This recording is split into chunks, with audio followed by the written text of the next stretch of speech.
Welcome. My name is David Lynn, and I'm the editor of the Kenyon Review. I'm joined today by David Baker, poet and critic, professor of English at Denison University, and the poetry editor of the Kenyon Review. Together, we will be chatting with W.S. Merwin, the current Poet Laureate of the United States, and also the recipient of the 2010 Kenyon Review Award for Literary Achievement. Mr. Merwin, would you like to begin this conversation by reading a poem? Oh, I'd be happy to.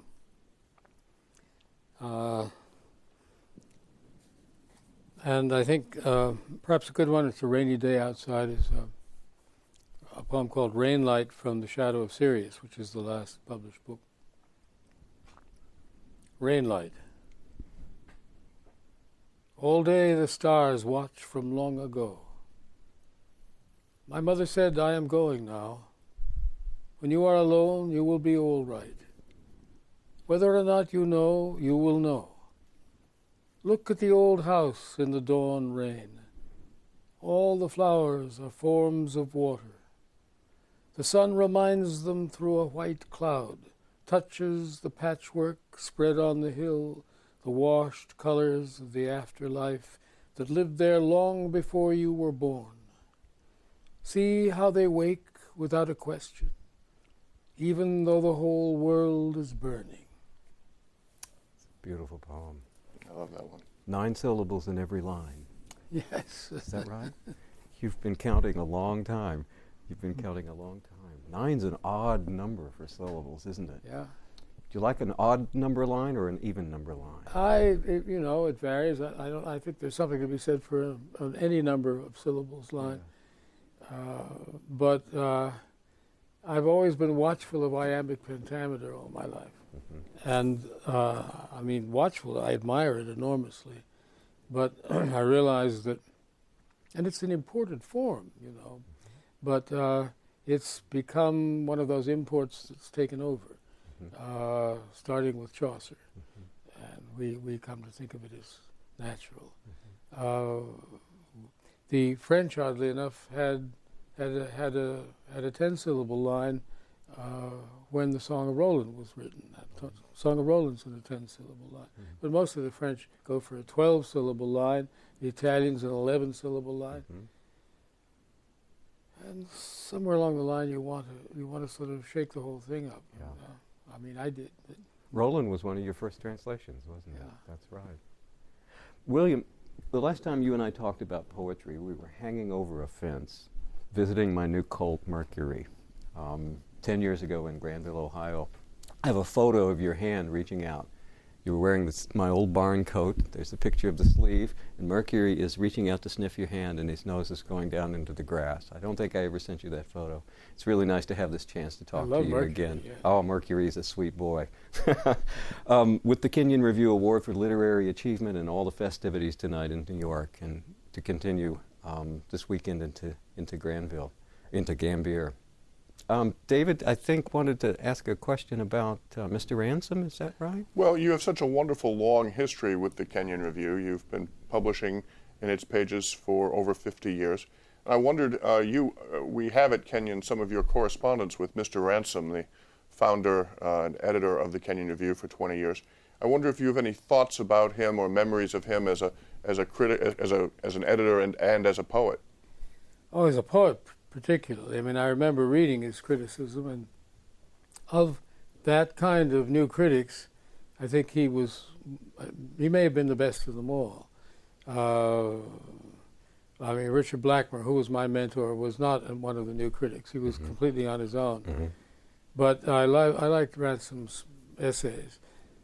I don't think that the theories would have, they didn't last very long with me, but what I knew about him as a man, everything I've ever heard about him sounded just wonderful. And the correspondence was wonderful. And I love his poems.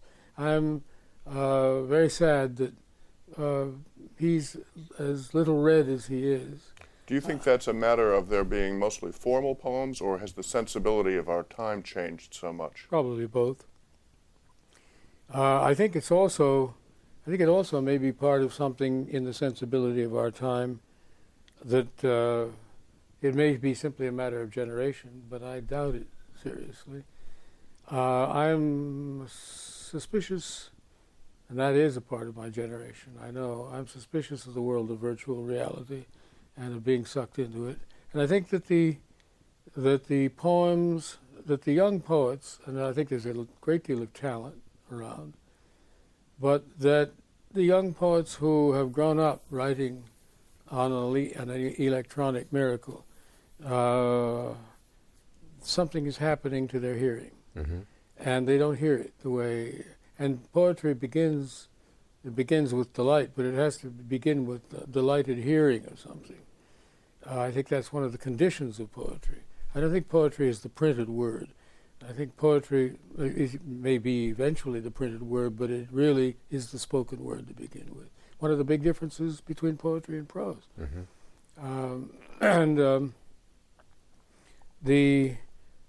To me, the reason I'm so anxious about this is because in the very whole of my experience with poetry, or back to when I was a child,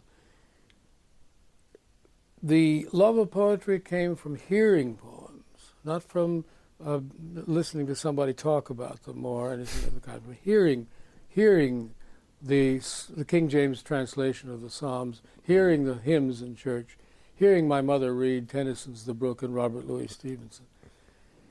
And the first poems that came to me as words that I heard to be written down and then to be pondered and listened to and see where they were on their way to, you know. Well, you speak with passion about this. Let me follow up just for a second, because your decision to agree to be the Poet Laureate in some ways seems strange and anomalous, because you've spent your career as a very private person and man and poet, writing your way in your places, and now you've accepted this very public role.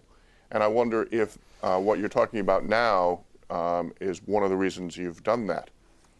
I think it is, and I think also that I've always shied away from anything, position of that kind. But when it was proposed to me at the end of April this year, the piece of luck, if it's luck, if it was a good decision, is that I was given a month to think about it.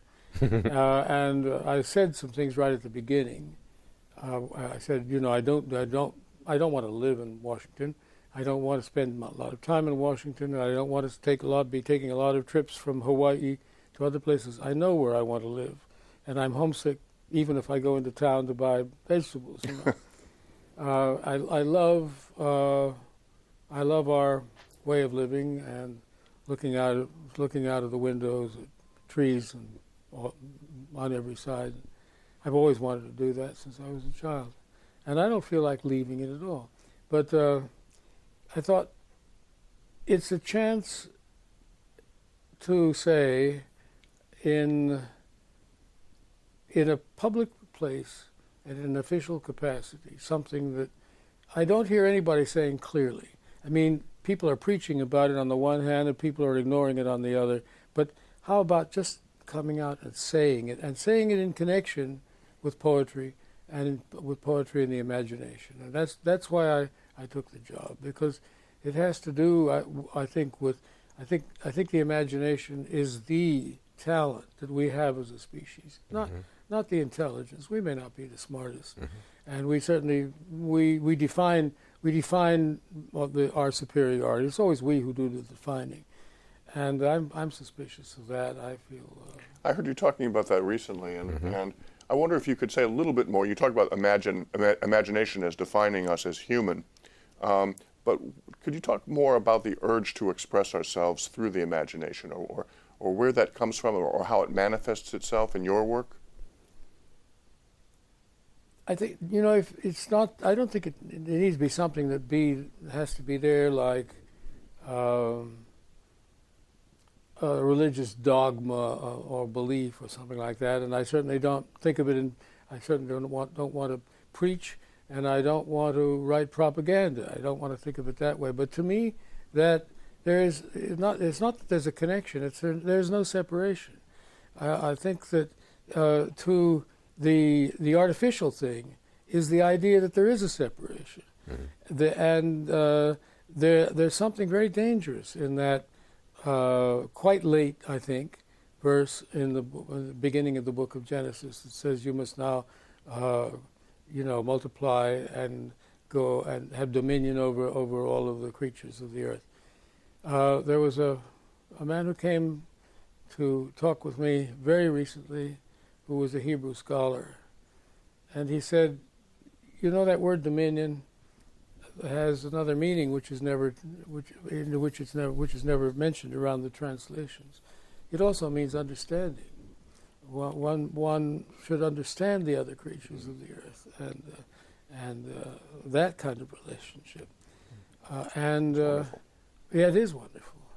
And there are many kinds of relations with the rest of life that we're not encouraged to have. And one of the reasons is because once you enter into the thing of exploiting them and treating them as dollars and cents or something to put on the plate, you're not likely to look at them in quite the same way. And I don't think any of these are neat questions with neat dogmatic answers, but I think one should leave the question open, keep it open, remain troubled by it perhaps, and allow it to go on asking itself to us. We've galloped through several topics that I'd like to slow down and ask about a little more, like your attitude or your vision of what you want this laureateship to be, and the odd predicament of a public position for a fairly private enterprise, the writing of poems. I want to talk about that, and I want to talk a little bit more in a minute about young poets. We're talking about maybe some poverty of that you feel in their capability to hear or to express a sort of oral or audible imagination rather than a visual. But I think the first question I want to ask you right now is just about your own work and your own practice. Whether writing a poem is a daily practice for you, whether it's part of a larger spiritual practice for you, whether you revise a great deal or not, whether anybody helps you with your poems. How do you write a poem? I don't know where a poem comes from. Yeah. I think that's very important. I try at least sometime every day, I wondered and about that. as early as possible in the morning, to spend some time in the place where sometimes I've been able to hear poems. Maybe looking at some notes that I've made about poems, something of the kind. I don't work on a computer. I work on a little spiral notebook, Mm-hmm. And I obviously didn't think I was going to do anything this morning because I realized I left it in the room. I didn't bring it with me.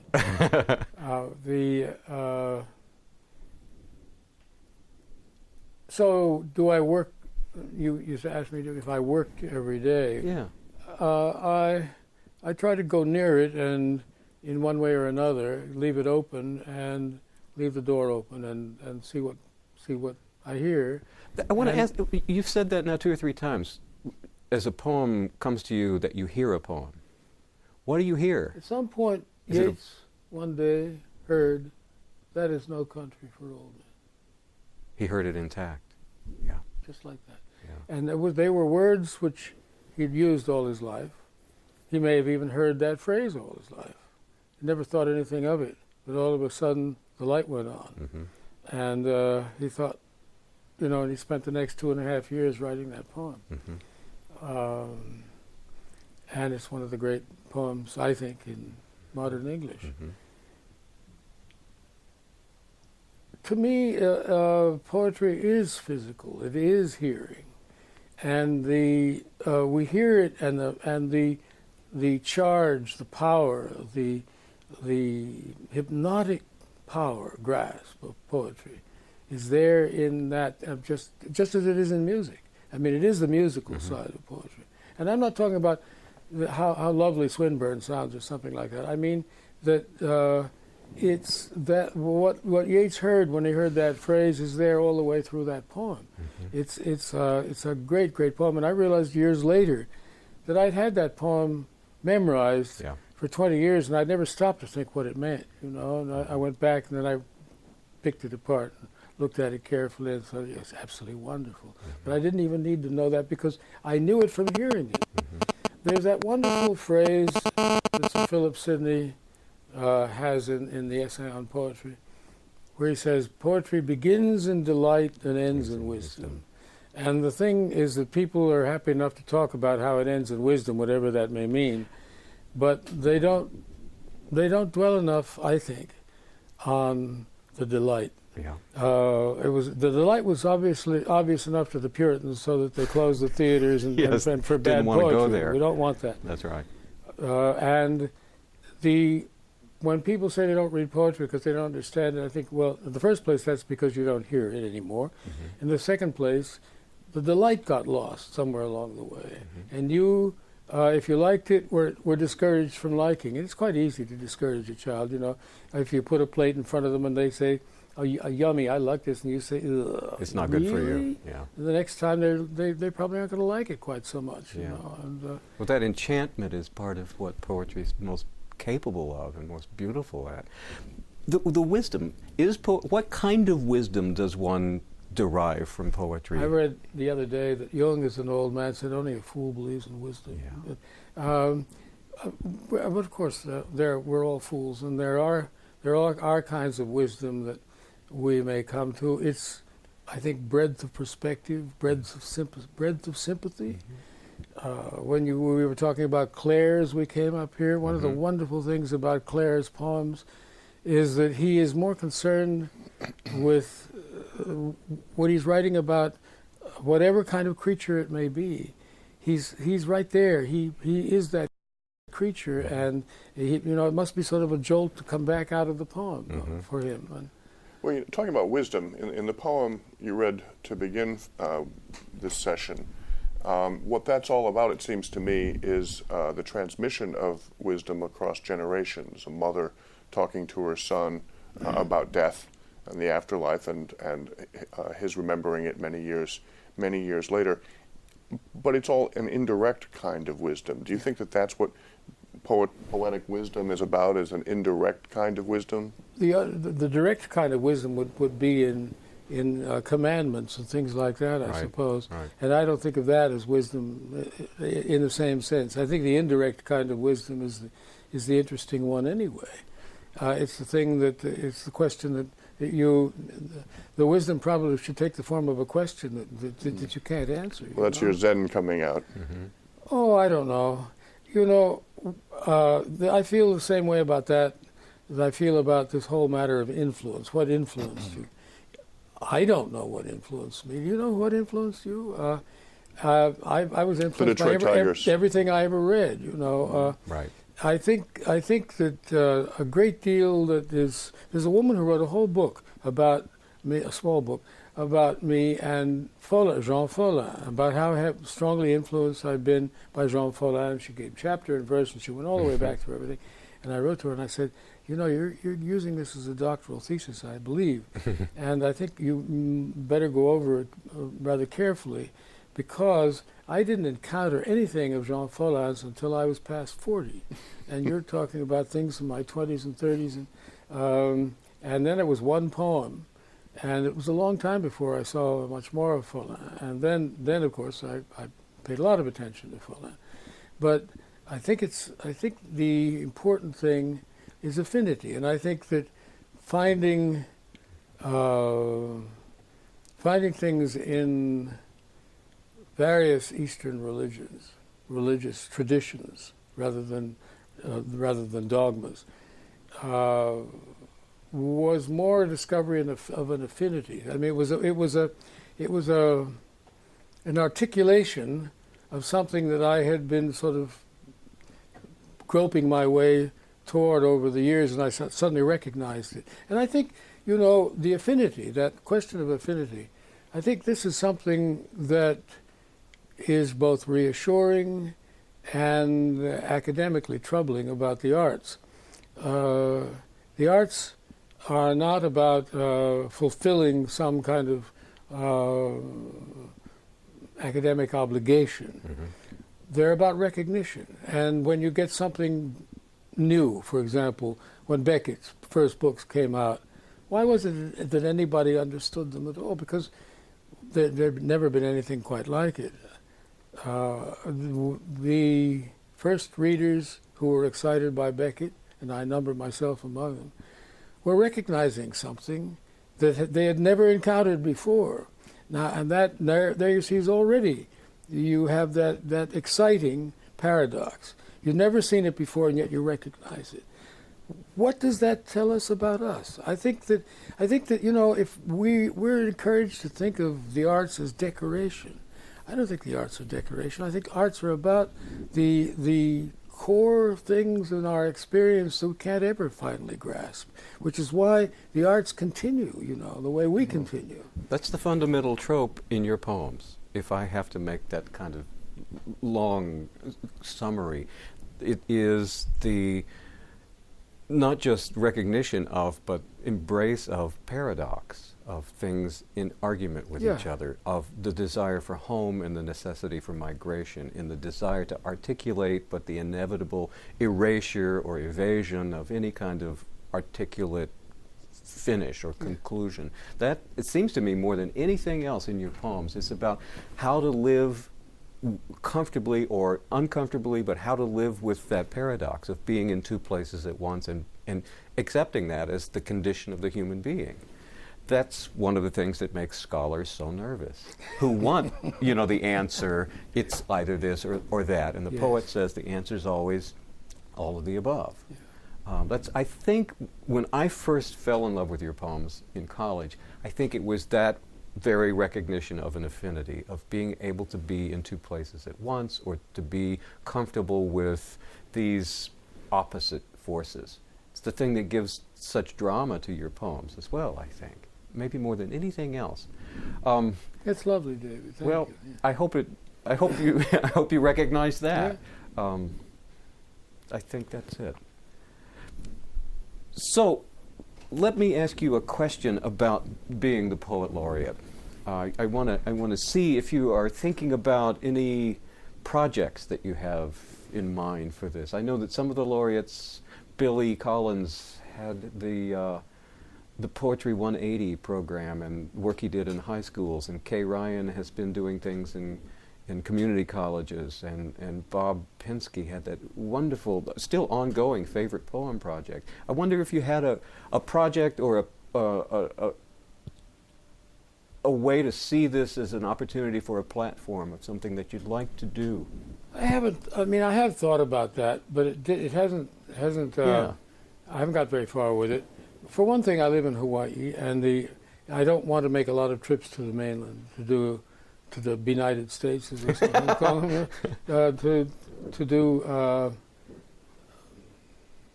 do things like that. Yeah. I have always, when asked if I possibly could, I've gone to grade schools, to schools, and to other kinds of to groups that are involved in conservation projects or dealing with animals or anything like that, and talked with them rather than to them. And I've enjoyed doing it, and I've always learned something, and maybe they have too. Mm-hmm. And I love doing that because again and again, and also going to prisons. I've gone to a number of prisons and been sometimes over a period of time got to know prisoners. Mm-hmm. I find that very satisfying, more than having, I sort of not someone who's very good at making up programs, mm-hmm.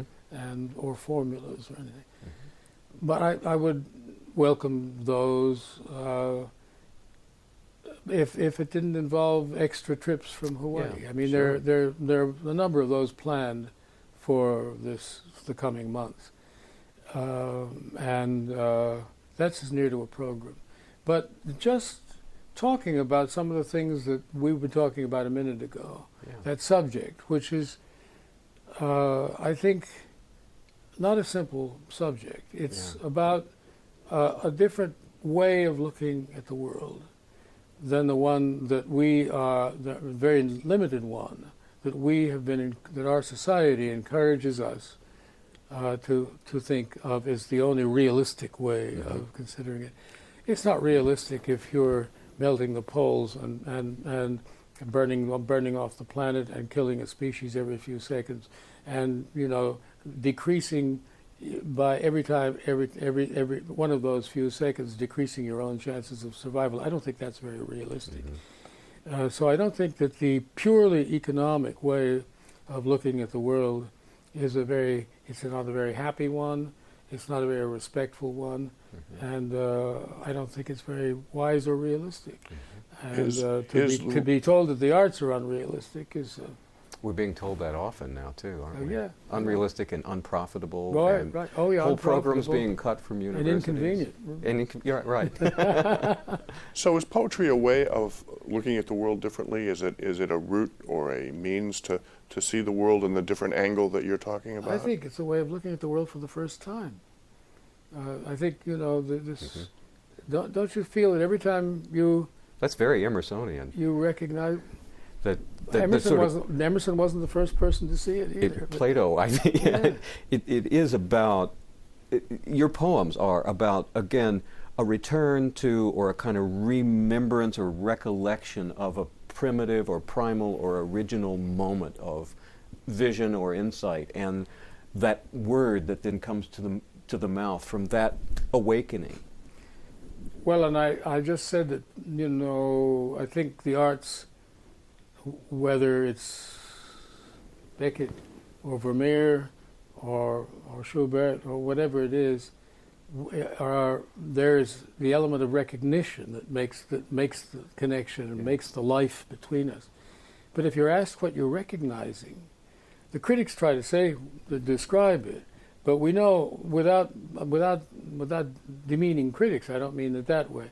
But criticism is incapable of saying what it is that we're recognizing. They can talk about all around it, but what is it that you're recognizing? I don't know. Can anybody say?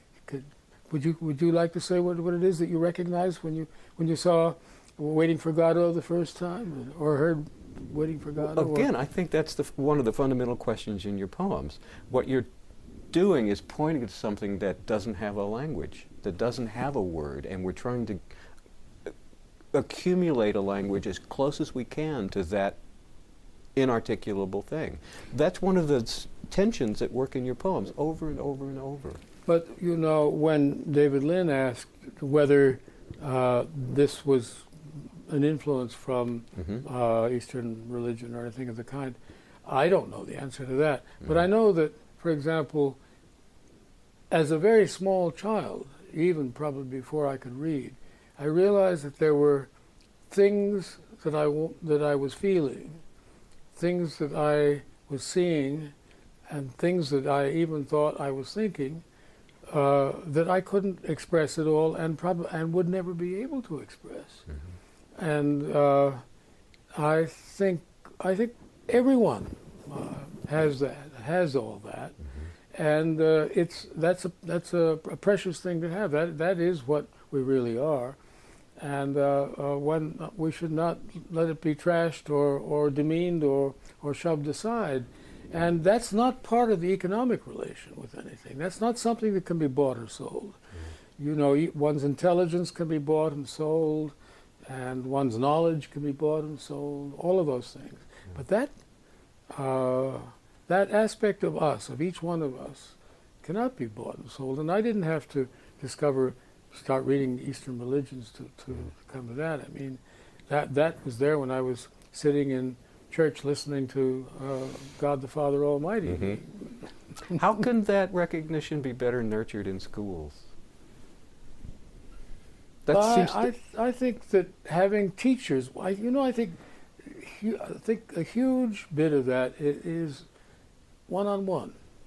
And I think the arts work one-on-one. When somebody hears Schubert, only one person hears Schubert. There's a marvelous poem of Thomas Tranströmer, a great Swedish poet who's still alive. Yesterday we came in over the Triborough Bridge, which is the way I like to come into Manhattan anyway. And I said to Paula, look, that look now, look right now. Look down the river, and you get the whole skyline of Manhattan from that thing, which for years had the two towers at the end of it too. But I remember from before the two towers, and his poem was from before the two towers, and he says this is the rim of the galaxy that he's looking at. He's looking at it at night.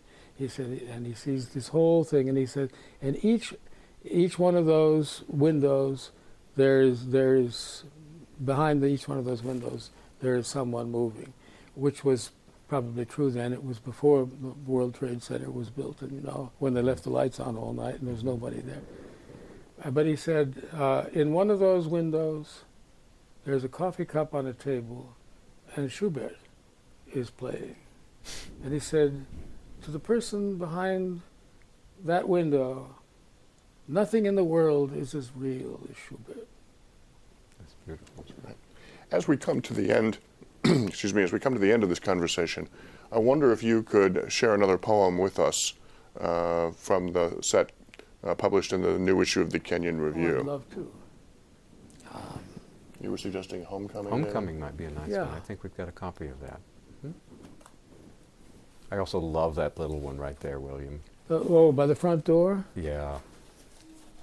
There have been a number of little ones recently. Again? Oh, that's nice. The little one you're talking about is by the front door. Mm-hmm.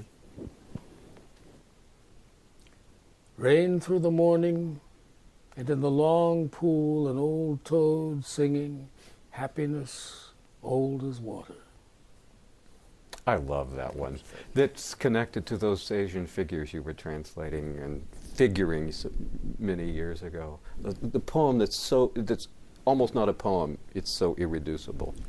I've been working with a Japanese woman translator friend who she does instantaneous translation, Japanese and English, for the United Nations. Oh.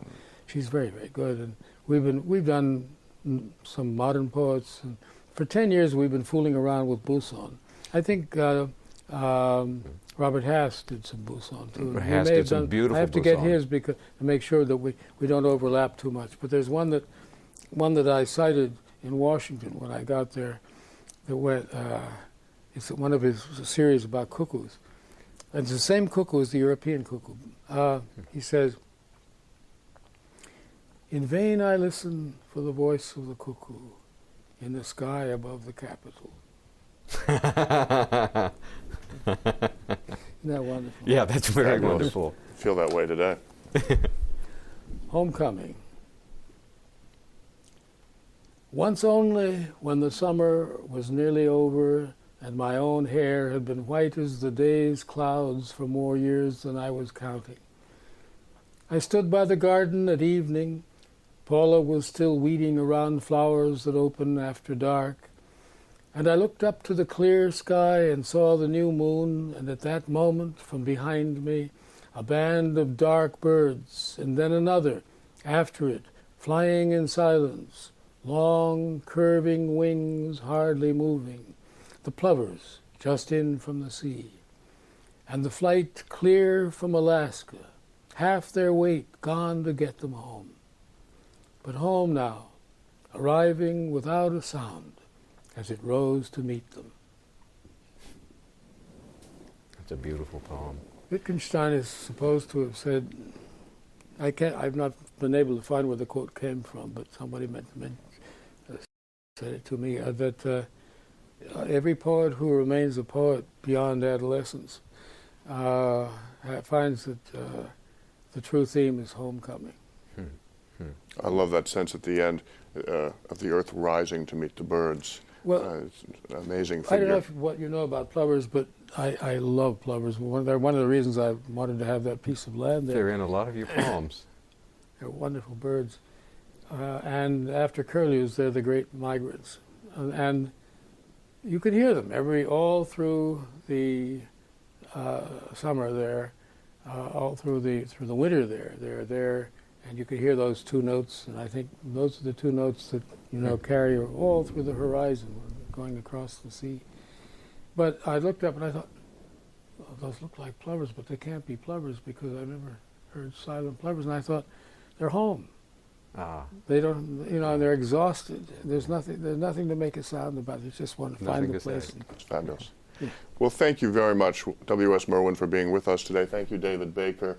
And we look forward to more conversations like this. Thank you.